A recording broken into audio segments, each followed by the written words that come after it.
Hey, we're here. Oh my gosh. Do you think we have our technology up and running?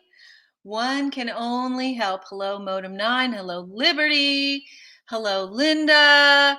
And who knows else? Grammy, Pam. Oh my gosh, Terry Fountain.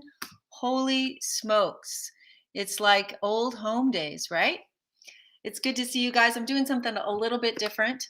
I was broadcasting wall to wall, it felt like every single day for at least a half an hour, um, teaching on the life skill of fear-free living. And we got each other, heart, Grammy, Pammy. We got each other through a pandemic and a lot of mind control last year, didn't we? That's right. Yeah, heck yeah. Gratitude squared, exponentialized. Um, and we got ourselves through some really intense times. And then we've been sort of waking up. We're in the middle of the rude awakening that is preparing us for the great awakening. And so, what is the number one thing that is used to control a population, my friends? What is the number one form of mind control? Does anyone?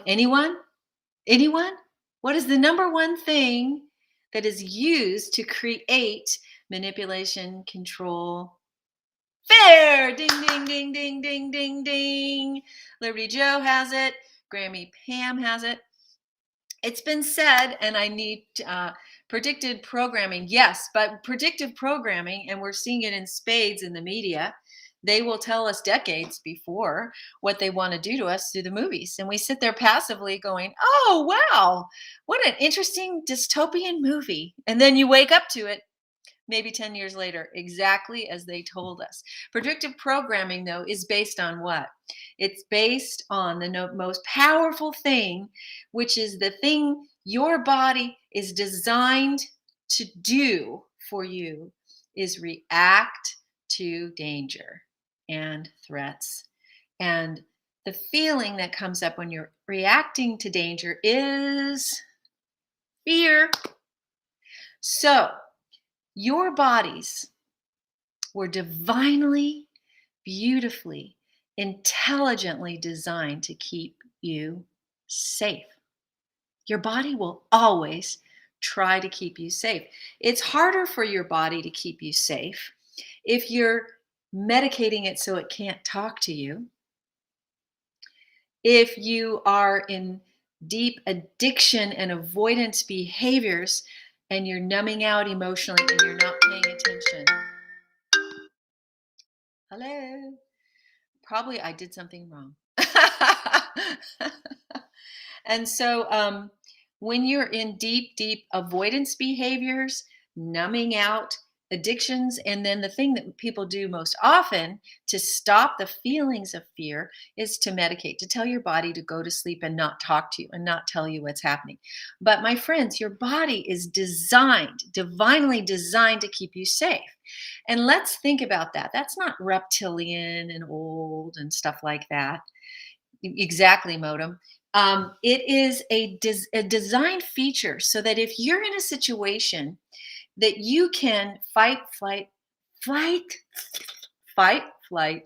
freeze, right?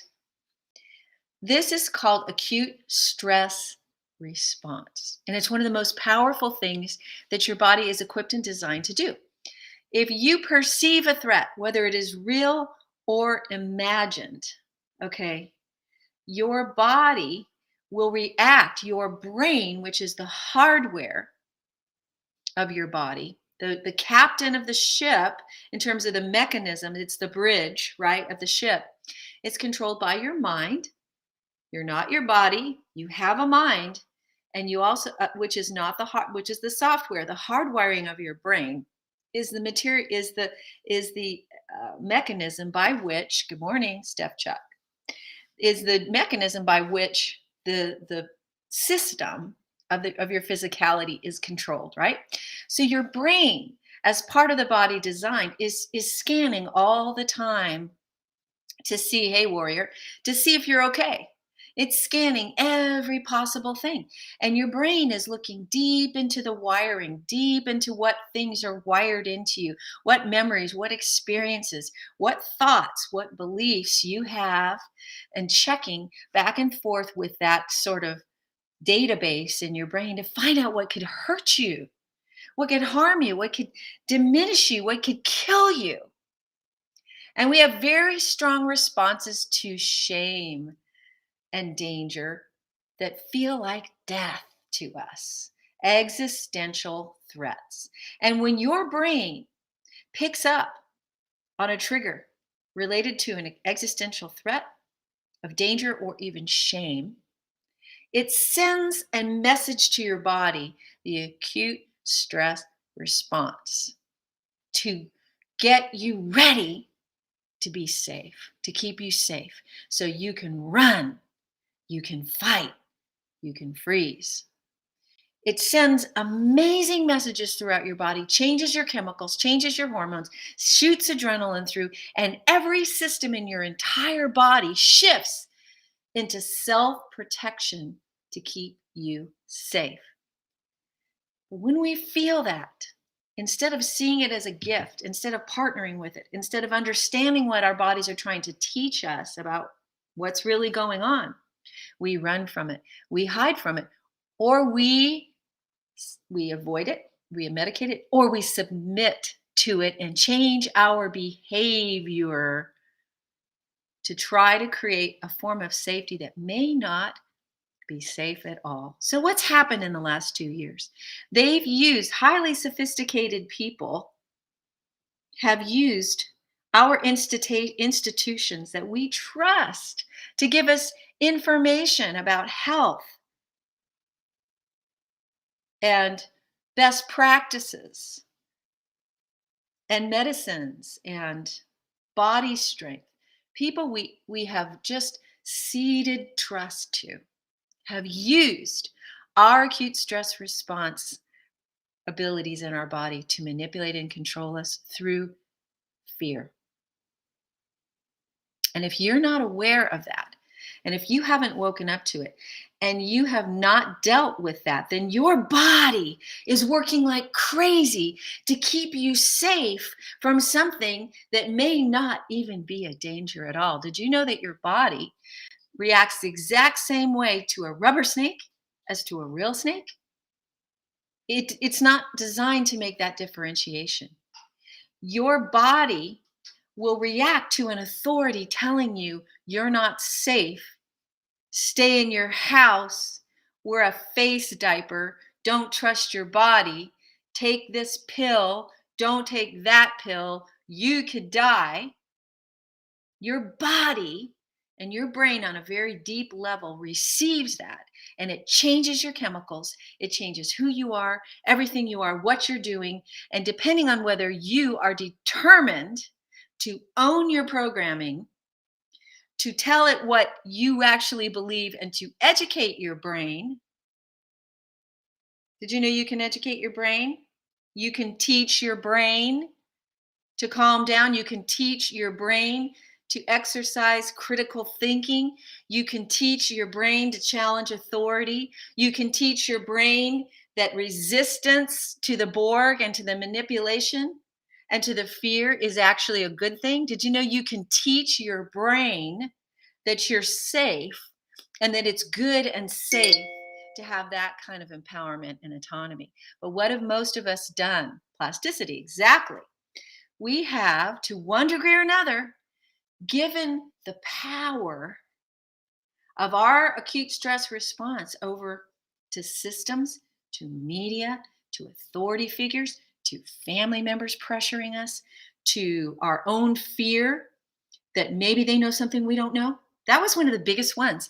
One of my biggest concerns is when I'm in a situation where my gut is telling me, no, that's not right, or I'm pretty sure that the God direction is this way, the faith, the hope, the power, empowerment's here, but other people are pushing the other direction. One of my worst fears is, what if they know something I don't know? What if there's a medical study I haven't read yet?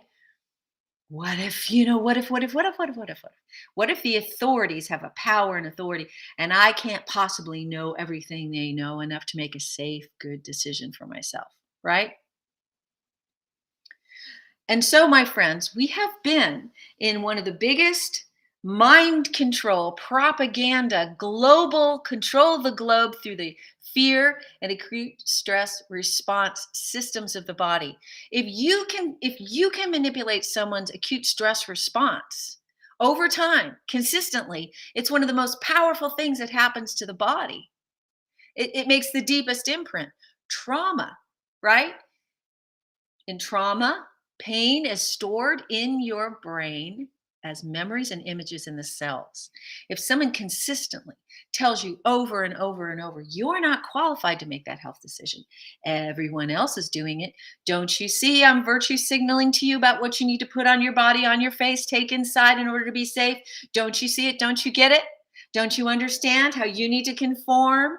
And then the way that information is twisted again and again to keep people under control because we have become fat and happy. And over the past 50 to 75 years, people have ceded personal empowerment, personal immune empowerment, personal alternative healthcare empowerment, personal information empowerment to systems and organizations that we called authorities.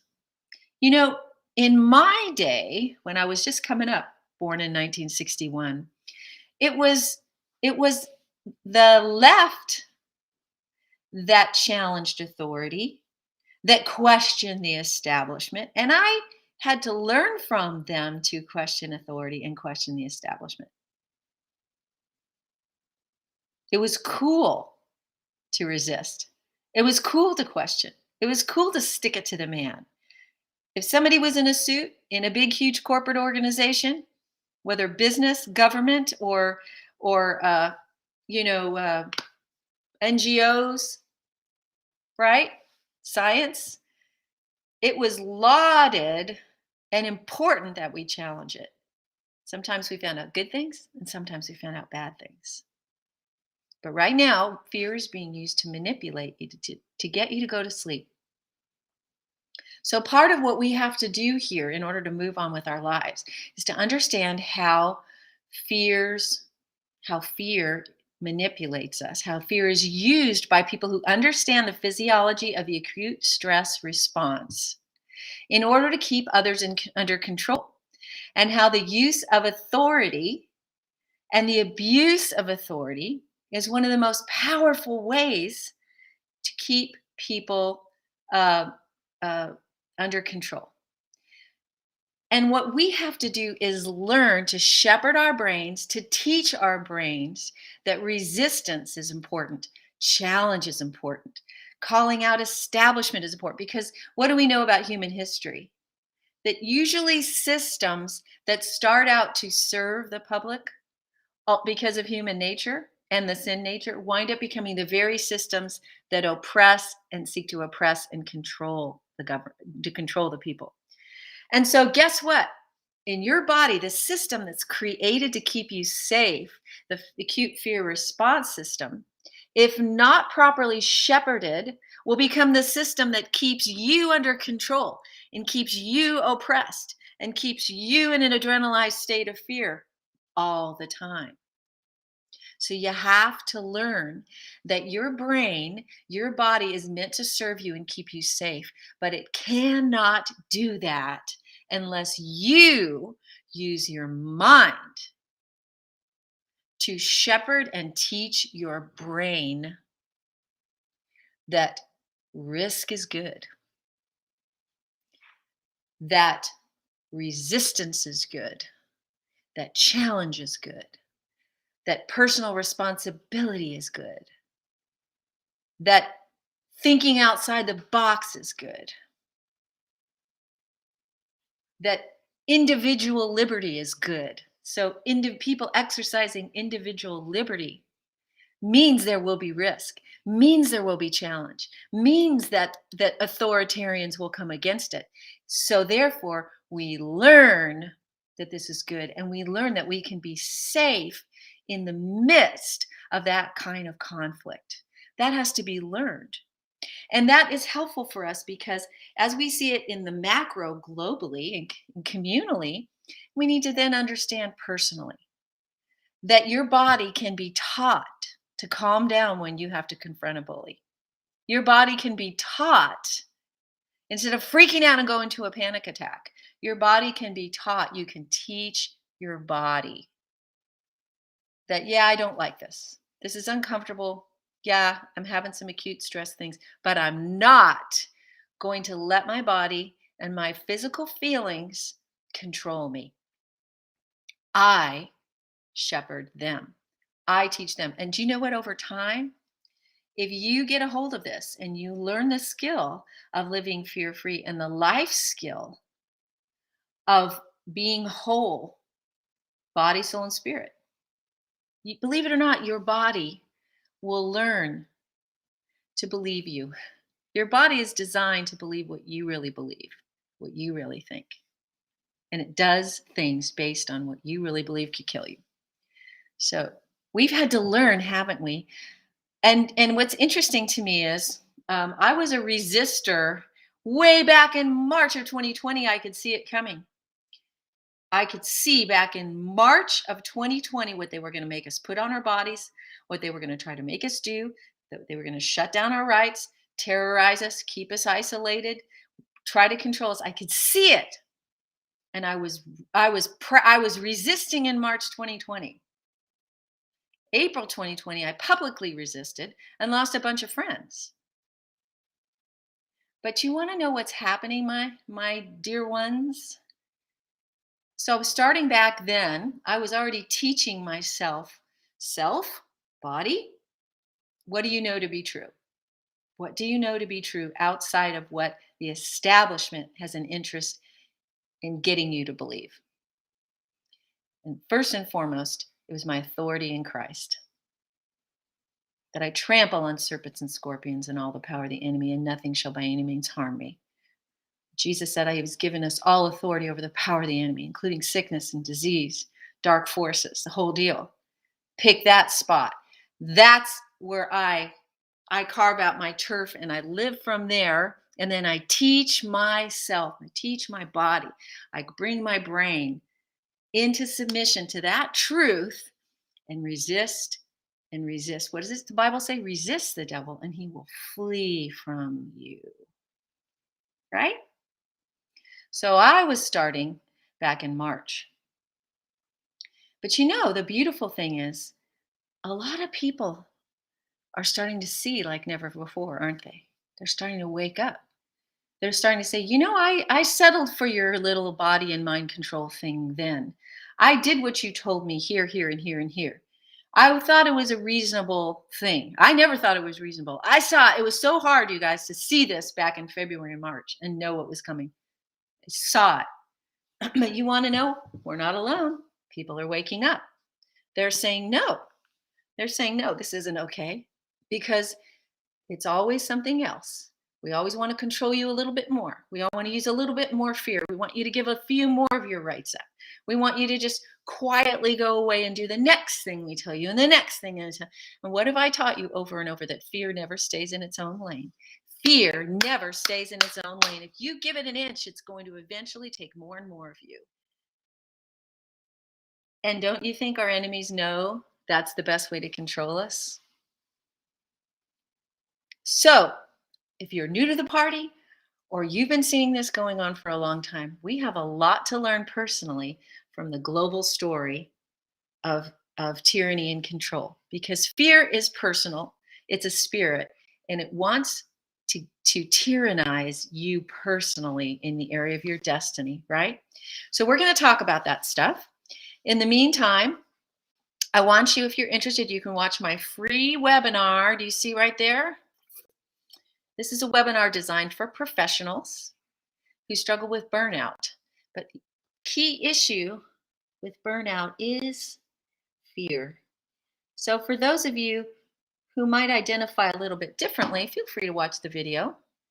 And yes, Terry, and I got so many neat notes from people throughout 20 and the beginning of 21.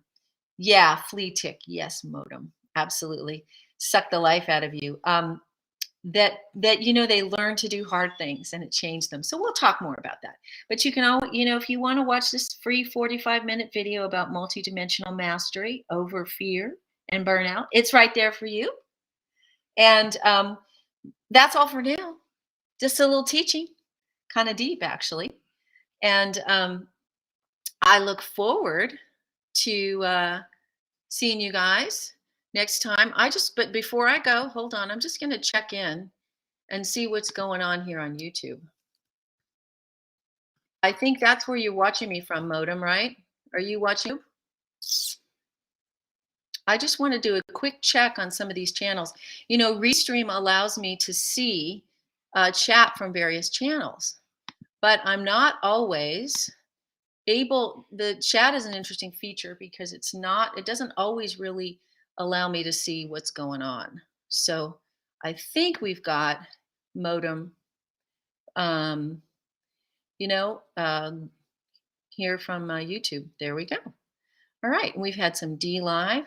Who knows? We might be twitching. Look at that, Terry. Welcome. Okay, cool. I'm glad you guys are here. So think about this. Think about what I've shared. Think about how a global story can teach you a super personal story.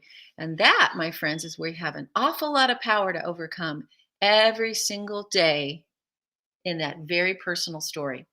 I will be back with you Monday, Eastern, 12:30, and we will dig some more into fear-free living.